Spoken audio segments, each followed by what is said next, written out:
and welcome to another edition of Sports Card ASMR. I'm the Sports Card Doctor, and I am very happy that you decided to join us for one of our trademark price guide episodes. This is where I, once again, the Sports Card Doctor, take a Old Beckett Baseball Card Monthly, open up a pack of cards, and price the cards based on the prices found in that edition of the Beckett Baseball Card Monthly. We try to see if we can make our card pack price back. Only been a few times that I haven't, but I live in fear of the time that I will not make my fake money back. Alright. Without further ado, let's look at what's at stake. Not just making our card price back, but adding, potentially, a card to our collection of pre-opened legend cards. Cards that we might one day cut up. Legend cards like this 1991 Studio Sid Bream card, which he looks like he's on one of those VHS dating sites that you could find at the time. It looks like he's about to tell you, if you're smoking, you've got to get out of my bed. Also, let's pray before sexual duets. There's Jose Leaned, who's striking the opposite pose. It's almost as if he is saying, I'm going to leap over tradition and crash into your life. Please consider dating me. Also pay attention to my tongue, which is sticking out. I don't know what that means. I'm naive and ashamed. Or maybe a more modern day legend like New York Yankee Gleyber Torres. I do love my Yankees, but I don't know what I think about Gleyber Torres at this point in his career. Or what about another pirate great, Bobby Bonilla?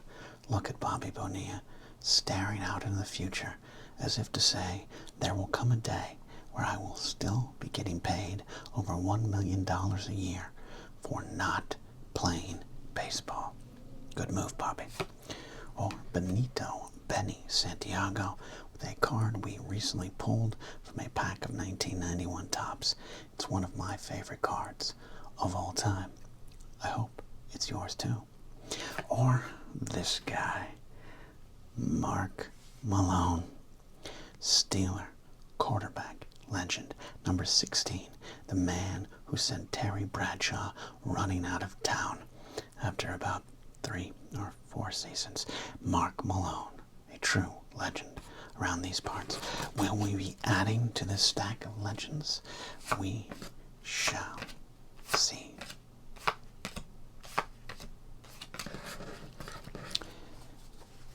I mean, really, look at Sid Bream there. He's like, of course I'll leave my socks on. Don't want the Lord to judge me. All right, let's pick a pack of cards here. Sports Card Doctor wants to get to finding out if he's going to be rich today. This box of cards was sent to us from John at The Past is Alive. If you'd like to send us something, the link is down below. Also, I forgot to mention, if you'd like to subscribe to the channel, you can do so by heeding this reminder or pressing this link up here. All right, we pick a pack of cards.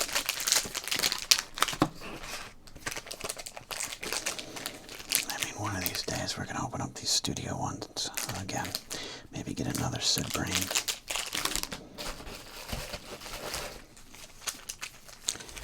More 1991 Topps.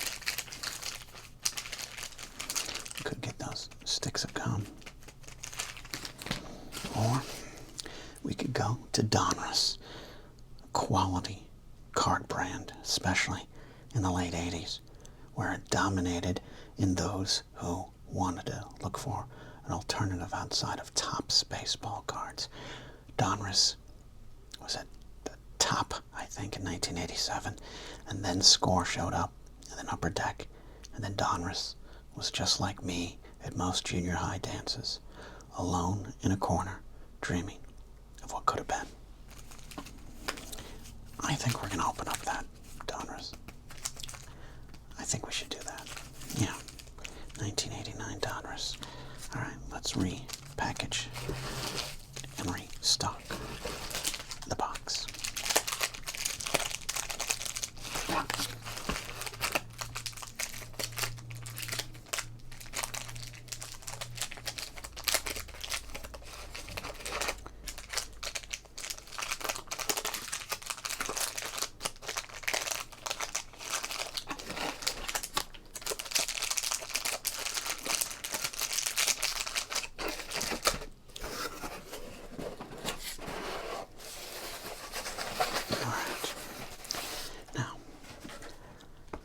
Before we open up our pack of 1989 Donruss, we are going to take a look at the Beckett Baseball Card Monthly that we're going to open. And it is a classic. That's right. Bo knows pricing cards. This Beckett Baseball Card Monthly, issue number 63 from June 1990, which means you were able to pick it up in May, or if you're like me, got it mailed to you because I'm special. Price on the rack, $2.50. Bo, in his classic, legendary football pads and baseball bat poster picture pose, poster picture pose, poster picture pose, poster picture pose. Anyways, this hung on the walls of many young boys' rooms in the summer of 1990. Now, I'm just going to leave that there and see, maybe, what it did to you, and why it was on the wall. Did it answer questions that you had? Did it create more questions than you thought you had? I don't know. It's up to you. But he's an all-time great football and baseball player. One of a time. And I know Deion Sanders, and I know there's Shohei Ohtani's doing something different, but he's not playing football. Shohei Ohtani's not a linebacker for the Los Angeles Rams. No. Bo is an all-time great.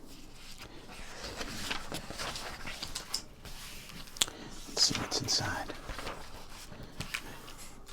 Roberto Alomar. Sliding over, is that Barry Lyons? Wow.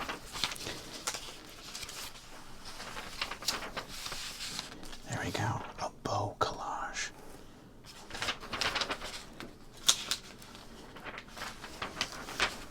Got the big guns, the strong arm players of the 1990s season.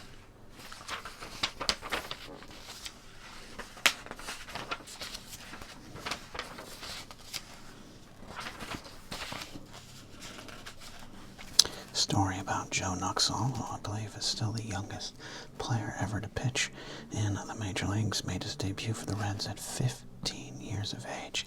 There was a war going on, and the baseball owners needed to pull out all the stops to get players onto the field. All right. Look at that Chris Sabo score. Speaking of special eras in card collecting.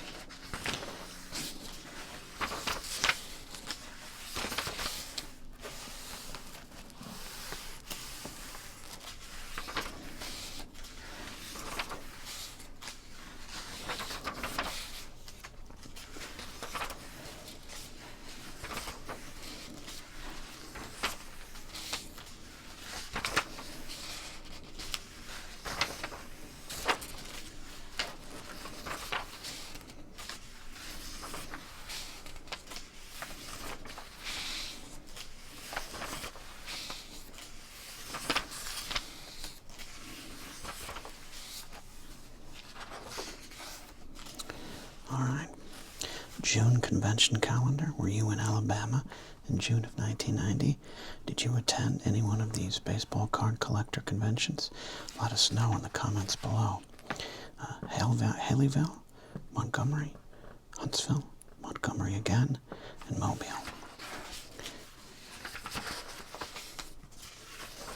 I love loved going to baseball card conventions. Great way to be ripped off in person. Look at the article about Tony Fernandez and the brand new stadium in Toronto. For those who don't remember Toronto's Exhibition Park, they can just put baseball fields anywhere in the 80s. In the 70s, I should point out.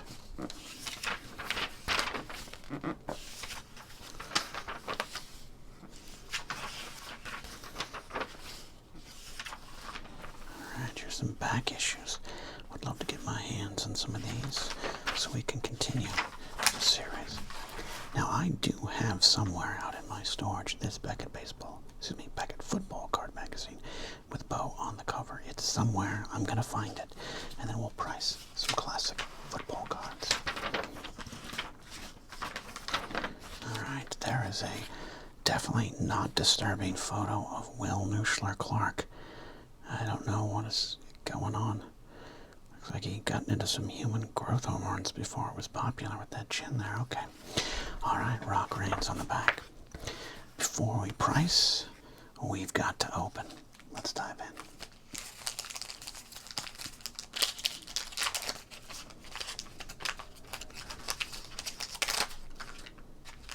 Here we go.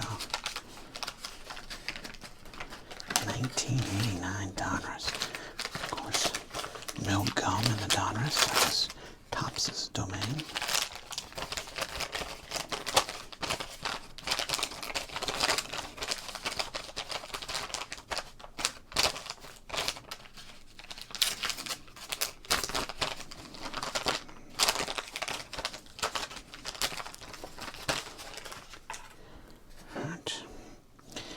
Part of the Warren Spahn puzzle. Look, we got Warren Spahn's right eye staring at you, judging you, never leaving you, always watching. Like God, Warren Spahn knows what you're doing. Alright, see what's in this pack. Greg Gagne, Minnesota Twins shortstop. That's a World Series winner right there. Now, I will say this. I do like the 1989 Donruss design. I do believe 1987 was kind of the peak for them. I did like 86 Donruss, but that 87 black border, yellow baseball card design, it was elegant in its own way. This 89 Donruss had to kind of answer to the design standards of the late 80s and early 90s, a bunch of weird primary colors and primary adjacent color schemes. This is what most of our Trapper Keepers and t-shirts and pants looked like. It was a weird time, but I still like the design. I think it's simple. I do think it's brings its own kind of sense of style. There's Greg Gagne. Big year for him. 14 home runs. Kids, that's what used to be considered a power hitting shortstop. All right. Of course, the big appeal of the Donruss was getting one of these Diamond King cards that they would put out every year. A little piece of art featuring the best player on the team from the year prior. Alright, David Wells, he a long way away from the pitcher he would become, but this is not quite a rookie card. He did come up in 87. His 88 cards were his rookie cards there. 4 saves, a lot of bullpen games there for him. In fact, I'm not even sure if he started a game. But he would eventually become a superstar, indeed a cult icon for many people. We'll see what that card is worth. Tommy Herr, Cardinals second baseman for a long time, finds his way to Minnesota late in his career. We've got Kevin Gross with the in-your-face, bold MVP designation there. He was the MVP in Donruss's estimation for the 1988 Phillies. 3.69 ERA, 33 games, 5 complete games, 1 shutout. He went 12-14. He did strike out 162 batters. He also led the league in most walks allowed with 89, so truly an MVP. Here is Kevin Elster of the New York Mets, up-and-comer at this time. Good-looking chap. You might remember that. Defensive whiz. A couple years later with the Twins where he did pop a few home runs. Calvin Schiraldi cast off from the Red Sox from one cursed team to another with the Cubs here. And then Deion James, young outfielder in the Atlanta system at the time. Rick Russell, interesting case with Rick Russell. He had pitched for a long time. He had some great seasons with the Pirates, but I think he was overlooked. He goes to the Giants, 88 wins, 19 games. He'd helped lead them to the playoffs in 1989. He was an All-Star, and in fact, in 1989, at the All-Star game, it was Rick Eugene Russell that delivered the pitch to Bo Jackson, in which Bo Jackson said hello and hit a big home run to start the All-Star game. All right, John Smiley, left-hander with the Pirates, one of the best pitchers in baseball at this time. Sean Abner, up-and-coming player with the Padres. I say up-and-coming a lot because that's all you can say to encapsulate the feeling at the time that a player like Sean Abner would end up in the Hall of Fame, even though he'd probably be out of baseball a couple years after this card. Oh, look at this. Kids, we just struck pay dirt. Chris Sabo, the 1988 National League Rookie of the Year, spuds himself, goggles himself. Chris Sabo, what a wonderful card that we just got here. All right, one of the NL's top rookies in 1988. Yes, he indeed was. He was a phenomenon unto himself. Chris James, brother of Craig James, New England Patriot running back at the time there. Bill Doran, he used to Astros second baseman. This is actually one of my favorite cards because they kept the pitched ball right there that he nearly is hitting the mug with. But love that card. And Ken Daly, left-handed pitcher for the Cardinals. All right, now we've got to decide about the 5 or 6 highlighted cards that we think will get our money back. Again, we're going to price this at $1. We're going to price this back at $1. It might have retailed for a little less at the time, but Donruss was high end. All right, well, let's see. Definitely going to price that. Price it Smiley, Russell. I mean, that's got to be a common. I'll price David Wells. Price Fred McGriff. Okay. Now, I'm on the fence here. Elster might be worth a little bit. So we're going to put him in the backup pile. Insurance. Abner, even though I kind of poked for a little fun at him, was an up-and-coming prospect at this time. He did bat 181 in 1988, but they had a lot of hopes for him. He come over from the Mets system, and a lot of people thought he could be a starter. All right, that's what I'm going to do. I'm going to keep, much like when you take insurance and blackjack, I don't recommend doing that. In fact, I don't really know how to play blackjack too well. You hit on 18, right? Your goal is to get to 21. Okay. But in case we need extra pricing, we're going to hold Elster and Abner over in the corner. But we are now going to price these players. It's going to be hard to get I'm telling you, a lot of hope rides on Sabo, so we're going to reverse that and go like this. All right. I'm dealing like a card dealer in Laughlin at a casino about to go out of business. All right.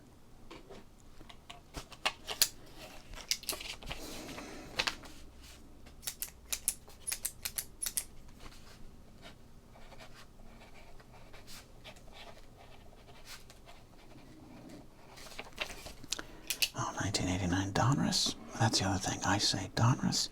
I had some people in my life say Donruss. It's not a, used car salesman, Donruss. See him, he'll get you a deal on a Gremlin. No, it's Donruss to me. All right, let's see what we got here. Let's get to the 1989 Donruss.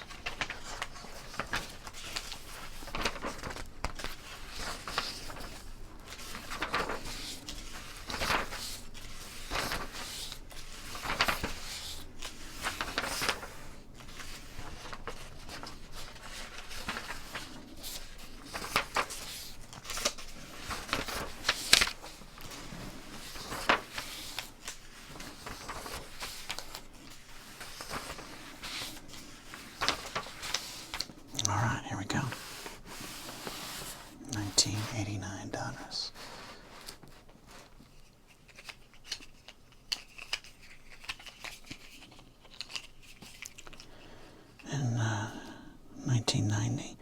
The complete set was $96. A common player was 5 cents. A Diamond King common was 10 cents. Rated rookies, 10 cents. Bonus MVPs, 10 cents. Oh man. Should I price that Kevin Gross? I feel as though I've just cheated, but you know what? I just think we're going to need this. Just think we're going to need this. Alright, I'm stacking the deck. Okay.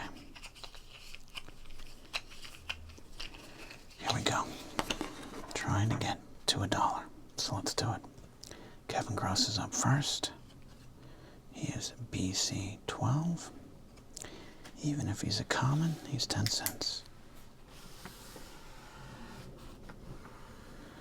Alright. BC 12. Yes, he is a common, but that's okay.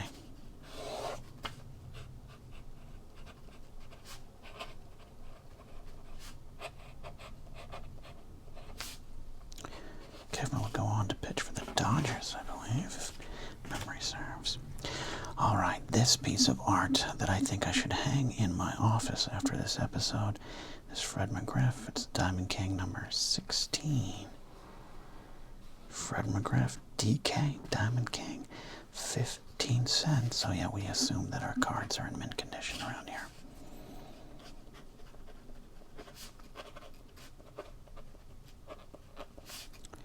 Oh, look at that. We are a quarter of a way there. All right, David Wells.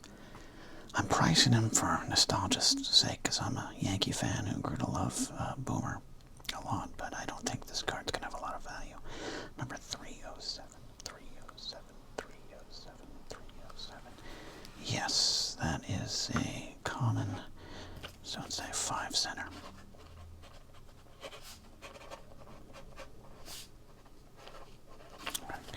We're at 30 cents.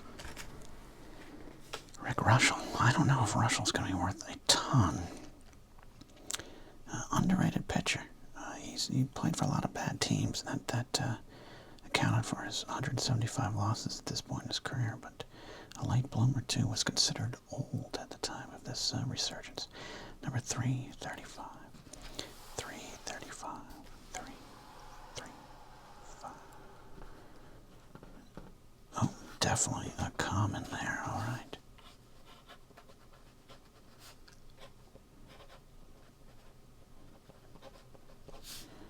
Okay, yeah, like I said, he doesn't necessarily have the respect in the collector market that he had in the game. All right, John Smiley. John Smiley, 329. A lot of cards in the 300 range. 329, 329. Nope. Nope. Common for John Patrick Smiley.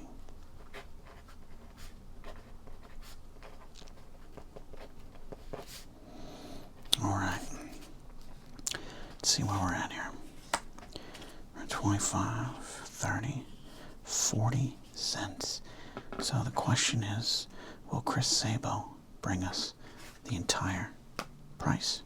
Or will we need to go to our insurance cards, Elster and Abner? Let's find out. The tension is mounting. Chris Sabo is number 317. Chris Andrew Sabo. All right, born in Detroit, Michigan. I didn't know that. Number 317. Here we go. I'm trying to stoke up drama, but I don't think there's need for the drama. There he is. Chris Sabo. Rookie card. 75 cents. Look at that. Look at that. 75 cents. We've got a winner. We've got our money back.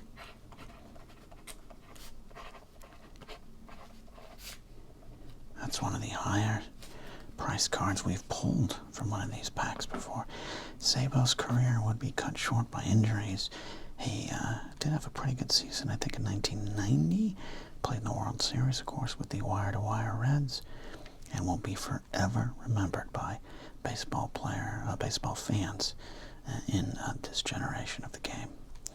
If I say Chris Sabo to someone in my age group, they're going to respond with, spuds, goggles, love them. And I loved them too. For years, my fantasy baseball team in Yahoo Sports was called Sabo's Goggles. Witty, I know. Let's just see what we would have gotten here. Elster, 289. Common, Sean Abner, 323. That's a common, so wouldn't have done it. Interesting that we pretty much got cards from this collection. Well, all right, let's do a final total here. 75, 80, we got $1.15. 15 cents profit. Unbelievable. We're in the money today, kids. I'm going to start a paper route right now. And Sabo is definitely going to our Legends collection.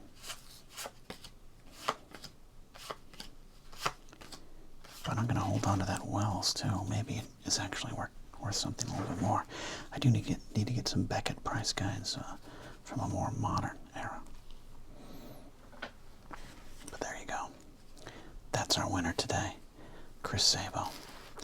Thanks for tuning in. And thanks for hanging out with us. I appreciate you being a friend to me, the Sports Card Doctor. Tell your friends about us. We'll see you next time on Sports Card ASMR.